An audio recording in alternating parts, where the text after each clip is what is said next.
I'm Mike DeSumma. I'm a parishioner here at St. Peter's. Many of you know me as a person that helps you find your seat here at Mass every Sunday, and I'm glad to see we got so many more pews open now. It makes the process a lot easier.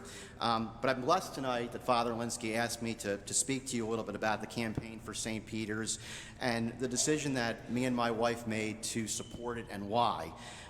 We gave the decision prayer and thought. We thought about it several days. But ultimately, we knew the decision to support the campaign was an easy one.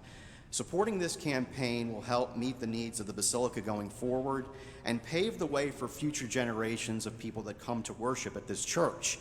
And I think pave the way is a good way to look at it, because when I look at my journey in faith, and I think a lot of us here, it's like a road that we're on. And there are times where we look back and say, how do we get to the point that we're at now? I think many of us as Catholics have grown in our faith thanks to the people and resources that have been around us from a very young age. I can say when I was young, my family were very supportive. I had women in my life that taught me how to love. My Italian grandmother was one of them. She taught me about the important part about being a Catholic, of daily prayer and developing a personal relationship with God. And now in my adult life, being out on my own, I can say being here at the Basilica has helped me only grow stronger as a Catholic. Since coming here, I've undertaken things I never had done before. Not only serving the church as an usher, but being a member of our men's prayer group every week, being a member of our young adults and tapping theology. This was the church that taught me how to prepare for the sacrament of marriage and a whole new world of bringing love into my own family. And now at this point, I'm on that road in my faith, and I'm looking at what lies ahead and what I can do for future Catholics that will find themselves here. And those of you that might not know, but it's going to be a growing number of people. I'm looking for a house right now, and a statistic I've heard is 90 new people are coming into South Carolina every day. And many of them, of course, will be coming to settle here in Columbia. They'll be Catholic, and they'll be looking for a place to worship.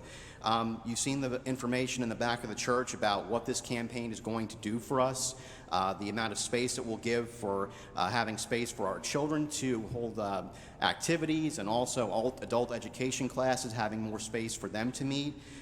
So these are all needs that I feel, as a Catholic, I want to be able to support. Me and my wife are hopeful we'll have a big family, but even if we don't, we want to be able to provide the resources necessary so that future generations that come to this church will have the resources they need. Father was just mentioning the Irish immigrants that settled this area. They put everything they had into building a ministry to continue their faith here in the area, and we, as a result, benefit from that. They didn't know we would, but we do. So now it's our task as Catholics to do the same for future generations. So my brothers and sisters, I ask you to do two things tonight. One is to pray for the success of this campaign, but also just see what you can do to support. No amount is too small. There's plenty of information. We can make sure we get it to you to answer any of your questions.